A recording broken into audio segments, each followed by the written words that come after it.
совершение Христа.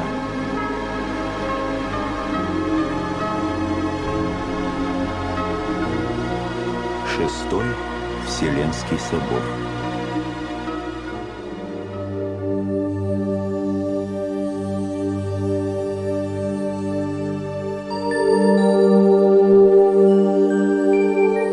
Монофизитство, осужденное Церковью в 451 году на Четвертом Вселенском соборе в Халкидоне, продолжало существовать не одно столетие и имело многочисленных последователей. В VII веке монофизитское лжеучение породило новую ересь – монофилитство. Ее последователи, хотя и признавали в Иисусе Христе два естества – божеское и человеческое, однако утверждали, что в Бога-человеке была одна лишь божественная воля. Человеческую волю во Христе монофилиты отрицали. Сторонником монофилитов был сам император Ираклий, пришедший к власти в 610 году.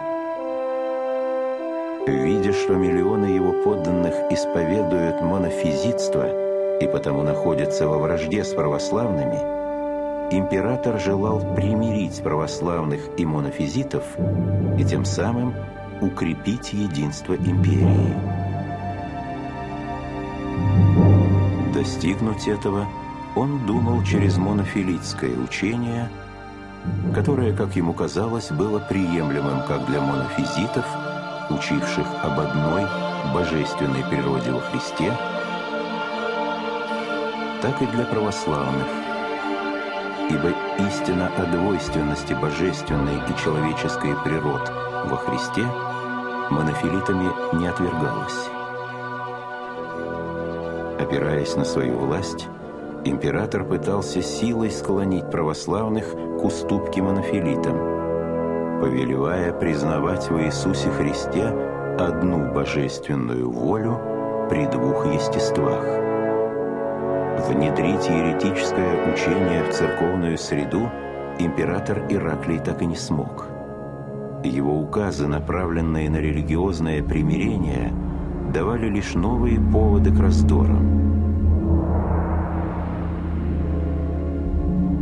Ревностными защитниками православия в эту эпоху выступили патриарх Иерусалимский Сафроний и известный богослов своего времени преподобный Максим Исповедник.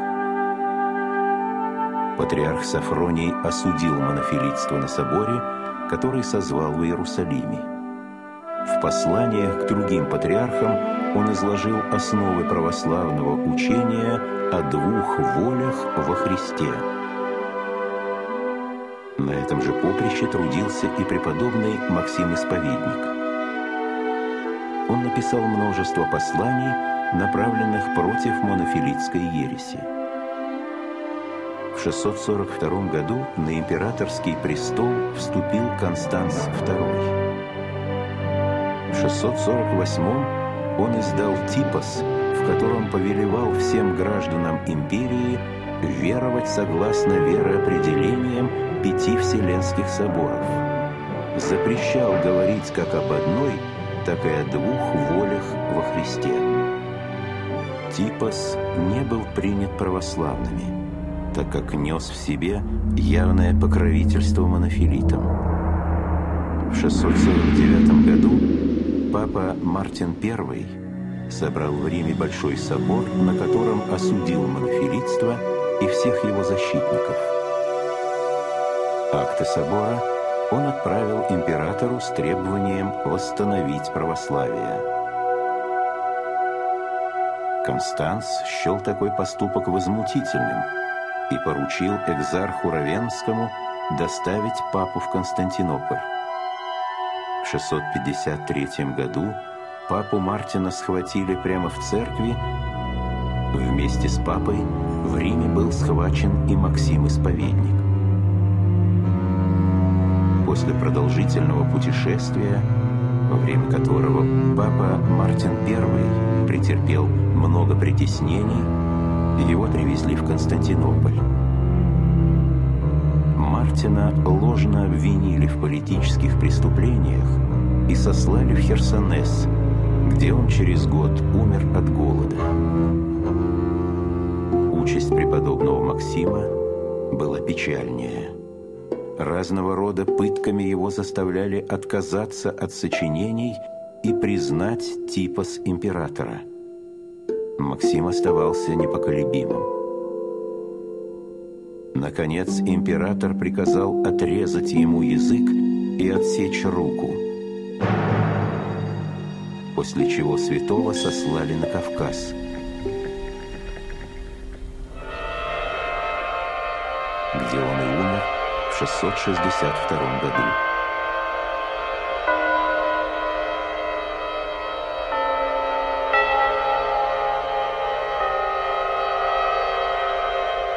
После этих жестоких расправ борьба между православными и монофилитами на некоторое время утихла. Восточные епископы были принуждены принять типос. В 680 году православный император Константин Паганат созвал в Константинополе Шестой Вселенский собор. Председателем собора был сам император. На нем присутствовало 170 епископов. Отцы собора осудили монофилитскую ересь и наложили анафему на всех ее защитников. Собор определил православное учение о двух волях во Иисусе Христе. Исповедуем две естественные воли или хотения в нем, и два естественные действия неразлучно, неизменно, нераздельно, неслиянно.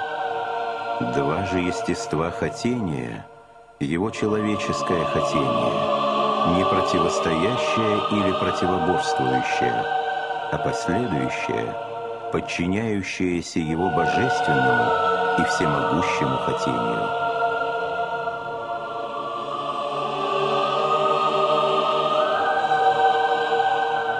Заседания собора окончились в 681 году. Через 11 лет собор открыл новые заседания в царских палатах, называемых Трульскими. Трульский собор дополнил Пятый и Шестой Вселенские соборы, и потому называется еще Пято-Шестым. На нем решались вопросы преимущественно церковного благочиния. Собор утвердил правила, которыми должна руководствоваться церковь.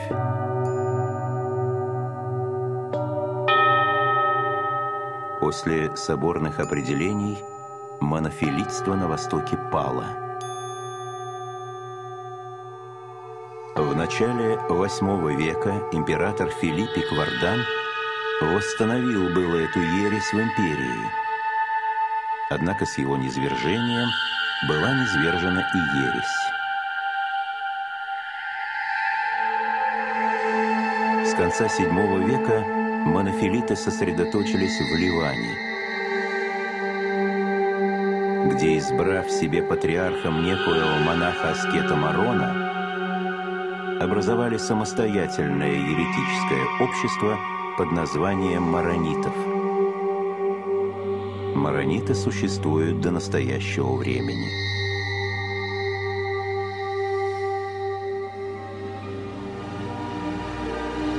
Христос, покой, свобода души и свет неизреченный.